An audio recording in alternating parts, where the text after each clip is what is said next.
KUHP ini yang pertama adalah demokratisasi.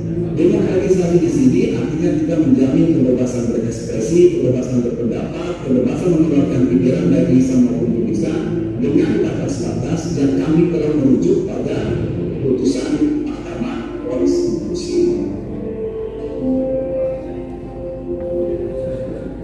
Dengan kondisi kita yang multi etnis, multi religi dan multi culture itu, Bapak Ibu, tidak mudah untuk menyusun KUHP, dan kita tidak akan menghasilkan KUHP yang sempurna, tidak akan mungkin. Pasti akan menimbulkan kontroversi dan tidak akan mencari win-win solution di dalam formulasi RKUHP.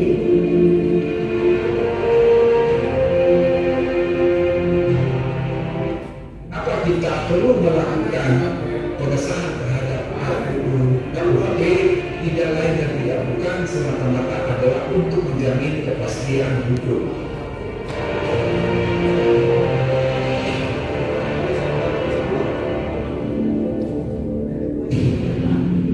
Tugas terberat pemerintah dan DPR setelah mengesahkan KUHP adalah melakukan sosialisasi, dan sasaran sosialisasi yang pertama itu adalah untuk kita menyamakan frekuensi, menyamakan parameter, menyamakan standar, sehingga tidak mungkin interpretasi tidak mungkin.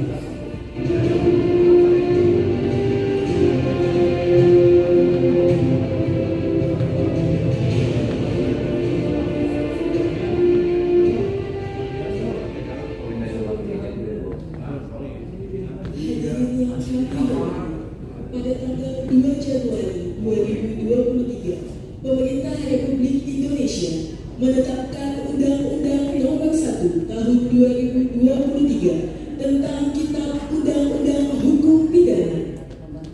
KUHP baru ini akan berlaku setelah 3 tahun terhitung sejak tanggal diundangkan, yang akan menggantikan KUHP sebagaimana ditetapkan oleh Undang-Undang Nomor 1 Tahun 1946 tentang Kitab Undang-Undang Hukum Pidana, yang akan diberlakukan di tanggal 2 Januari 2026 mendatang.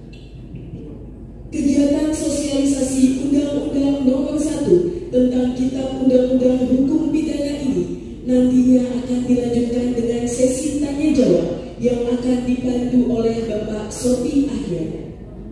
Hadirin yang berbahagia, marilah kita simak bersama keynote speech oleh Wakil Menteri Hukum Republik Indonesia kepada yang terhormat Bapak Profesor Dr. Edward Omar Syarif Hidayat, SHMU, DC.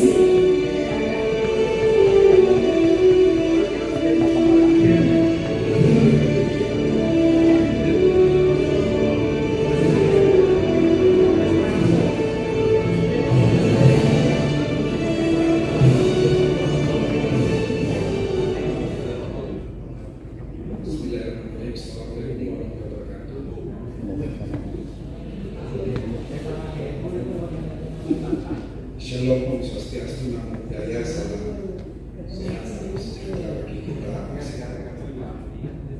Kepala BPSDM UAI yang saya hormati, Bapak Dirjen Kekayaan Intelektual, Pak Razilu, Kepala BPHN, Ibu MCM, Kepala BSK, Badan Strategi Kebijakan, Pak Adrin Dadi, Bapak Ibu yang tidak sempat saya sebutkan satu persatu,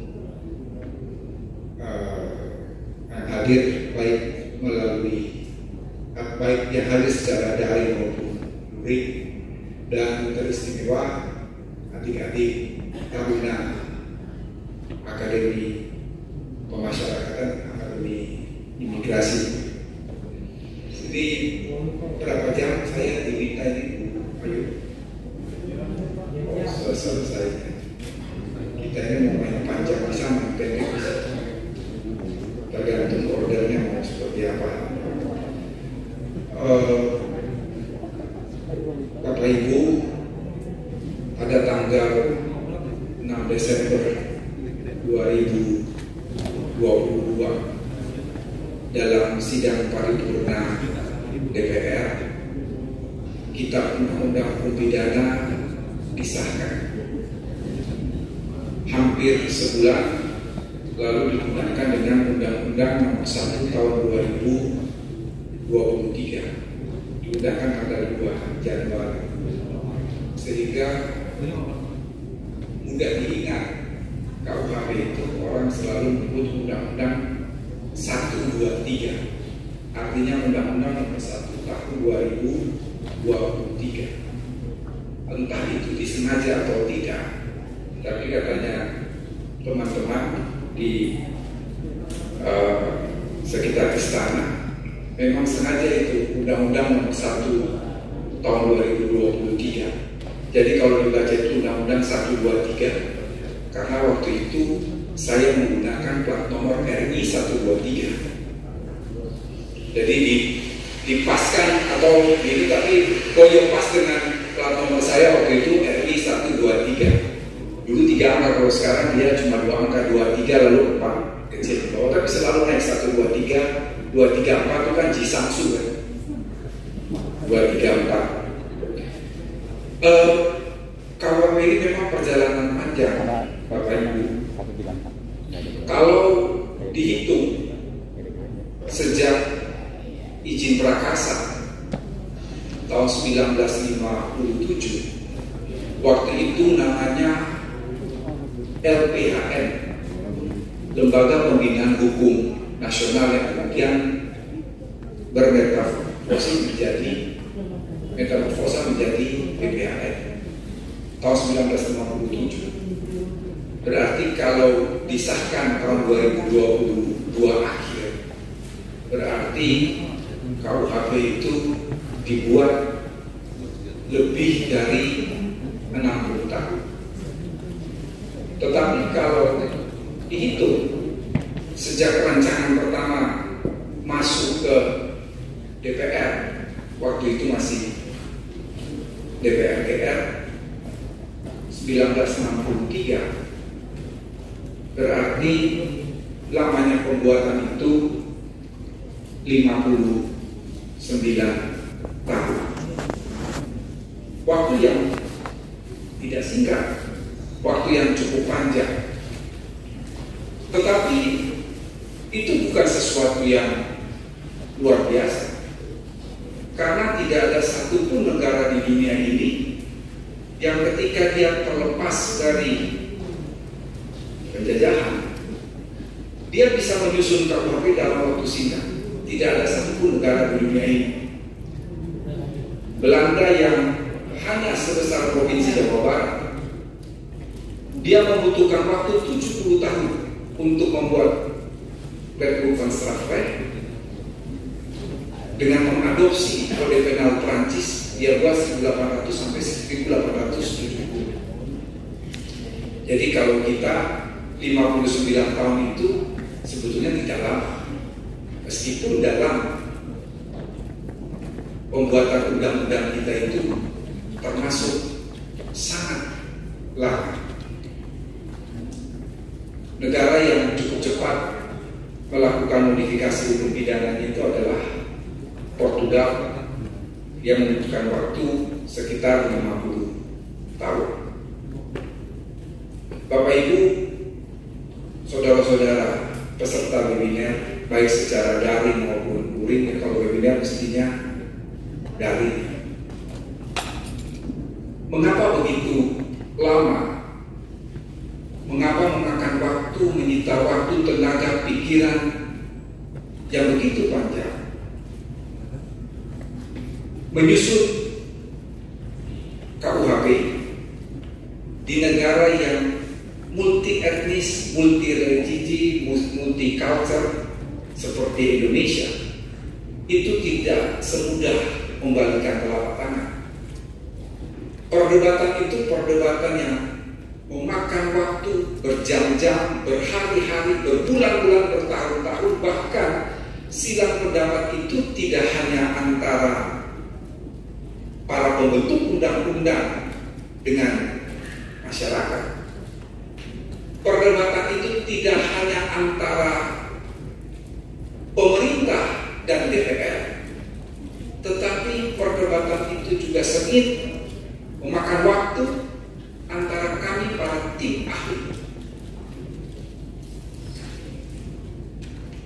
Jadi setiap isu yang dituangkan dalam KUHP pasti menimbulkan kontroversi, pasti, tidak mungkin tidak. Karena itu tadi, multi etnis, multi religi, dan multi culture. Tetapi sampai pada akhirnya tanggal 6 Desember 2022 disahkan dalam sidang paripurna KUHP yang terdiri dari 2 buku.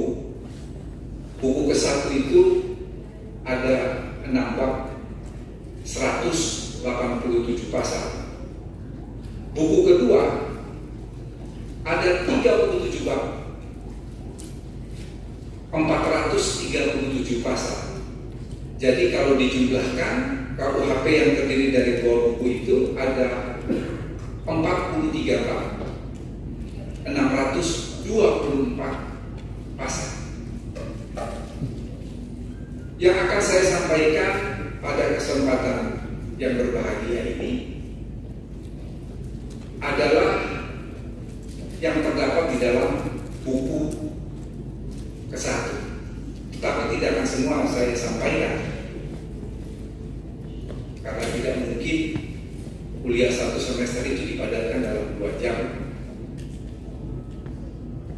Bapak Ibu, sebelum kita masuk pada hal-hal yang rinci, penting diketahui oleh kita semua bahwa apa sebenarnya menjadi visi dan misi KUHP nasional.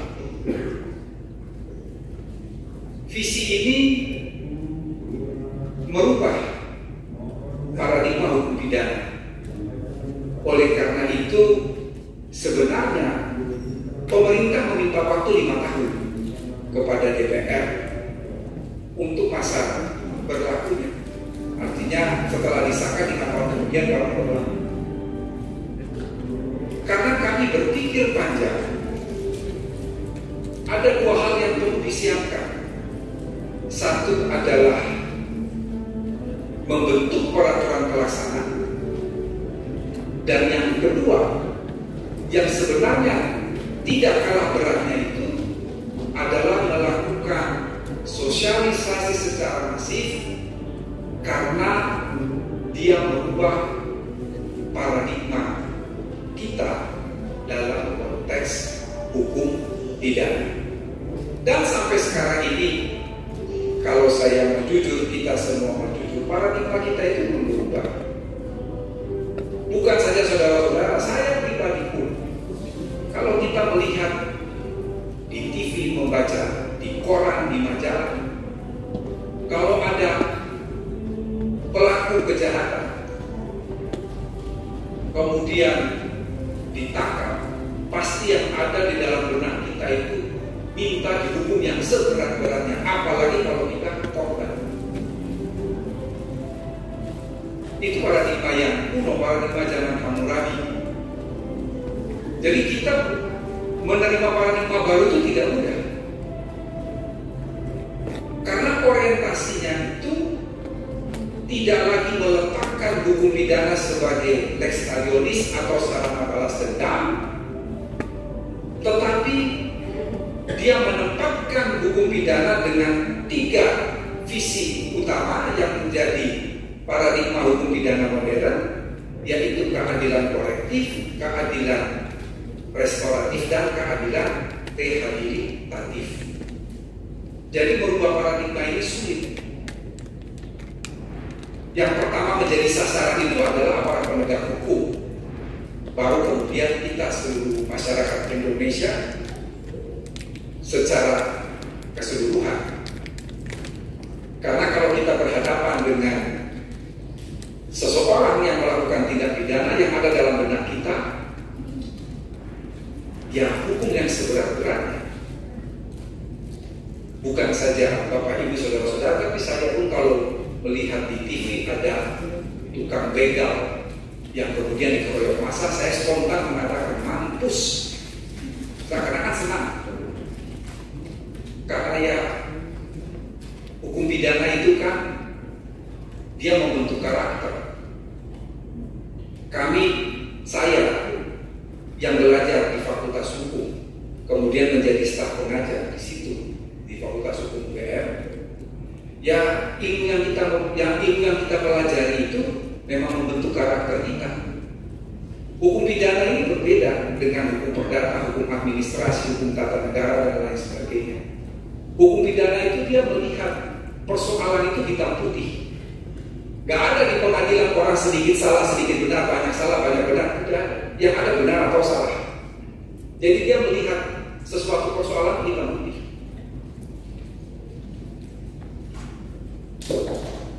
Kembali kepada paradigma hukum pidana modern yang tidak meletakkan lagi hukum pidana sebagai sarana balas dendam, tetapi sebagai mengutamakan keadilan korektif, keadilan restoratif, dan keadilan rehabilitatif, maka ini berubah secara mendasar dan tentunya mempengaruhi formulasi berbagai ketentuan dalam buku kesalahan. Keadilan korektif itu ditujukan kepada siapa? Keadilan korektif itu ditujukan kepada pelaku. Artinya dia berbuat salah, ada yang harus dikoreksi. Bagaimana dikoreksi? Dia mendapatkan sanksi. Sanksi di dalam KUHP baru kita itu jangan dibayangkan harus sanksi pidana. Tapi sanksi itu ada dua. Yang pertama adalah pidana dan yang kedua adalah tindakan. Kalau keadilan korektif ditujukan kepada pelaku, maka keadilan restoratif sebagai visi yang kedua ditujukan kepada korban. Dari sisi pengetahuan, keadilan restoratif itu masih tergolong ilmu yang baru dikemukakan oleh Albert Egglas tahun 1977 sebagai kritik terhadap pengadilan konvensional yang mengutamakan tadi saya katakan sebagai keadilan retributif, menggunakan hukum pidana sebagai sarana balas dendam. Albert Egglas ini mengemukakan apa yang disebut dengan istilah restoratif justice atau pemulihan keadilan. Ini kritik terhadap hukum pidana. Mengapa hukum pidana dikritik? Karena itu tadi, hukum pidana itu melihat hal hitam putih, ada kejahatan penipuan, ada kejahatan pembunuhan, ada kejahatan pemerkosaan. Hukum pidana itu dia tutup mata dengan korban. Yang dia lakukan adalah menghukum pelaku seberat-beratnya. Dia tidak mau tahu apakah korban pemerkosaan itu mengalami depresi, gila, gangguan jiwa dan lain sebagainya. Dia tidak mau tahu. Lalu Albert Egglas mengkritik paradigma hukum pidana dengan mengutamakan balas dendam ini. Dia hadirkan apa yang disebut dengan istilah keadilan restoratif atau memulihkan keadilan, mengembalikan tatanan masyarakat yang kacau, tatanan masyarakat yang rusak, tatanan masyarakat yang terganggu akibat perilaku menyimpang. Dalam hal ini adalah melakukan suatu kejahatan, harus dikembalikan ke dalam keadaan semula, tidak hanya mengoreksi pelaku tapi juga memperbaiki korban, memulihkan korban. Kalau keadilan korektif itu punyanya pelaku dan keadilan restoratif itu punyanya korban, saudara-saudara, maka visi yang ketiga keadilan rehabilitatif itu punyanya pelaku dan korban. Pelaku itu tidak hanya dikoreksi, dihukum, tapi juga diperbaiki. Demikian juga dengan korban, tidak hanya dipulihkan tetapi juga diperbaiki. Inilah paradigma hukum pidana modern yang tidak lagi pada keadilan retributif tapi keadilan korektif, keadilan restoratif, dan keadilan rehabilitatif. Itu adalah visi KUHP nasional. Yang berikut adalah misi KUHP nasional. Apa misi dari KUHP nasional, Bapak Ibu? Yang pertama adalah demokratisasi. Demokratisasi itu artinya apa? KUHP nasional itu dia menjamin kebebasan berdemokrasi, dia menjamin kebebasan berekspresi, dia menjamin kebebasan mengeluarkan pendapat baik lisan maupun tulisan dengan batas-batas yang ditentukan oleh undang-undang, dengan batas-batas yang telah dicantumkan dalam aturan yang ada. Demokratisasi ini kami para pembentuk KUHP itu merumuskan berbagai pasal merujuk pada putusan Mahkamah Konstitusi ketika sejumlah pasal tersebut diuji di Mahkamah Konstitusi. Misi yang kedua dari KUHP nasional itu adalah dekolonisasi. Dekolonisasi. Artinya apa?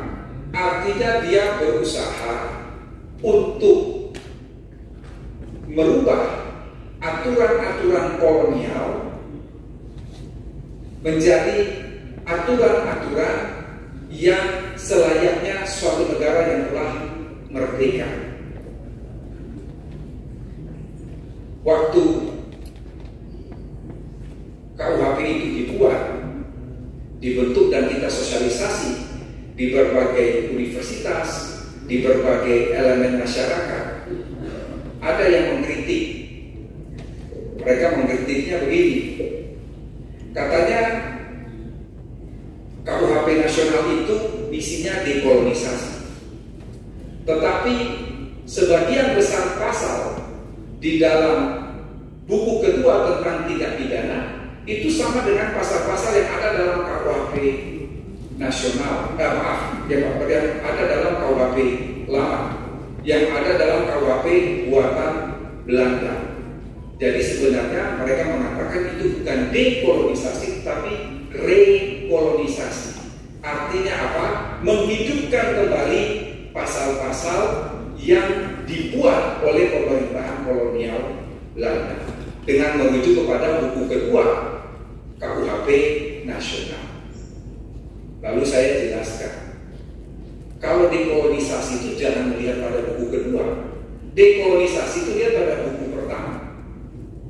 Kalau Anda melihat pada buku kedua yang isinya tindak pidana, itu bukan dekolonisasi, bukan kolonisasi, bukan rekolonisasi, tapi itu adalah universalisme hukum pidana.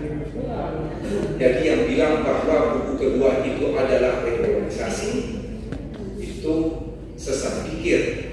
Kalau tidak mau bilang geblek ya.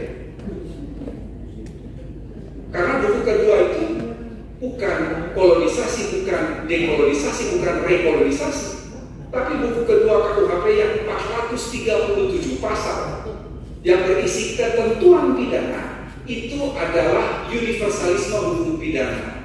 Apa maksudnya universalisme hukum pidana?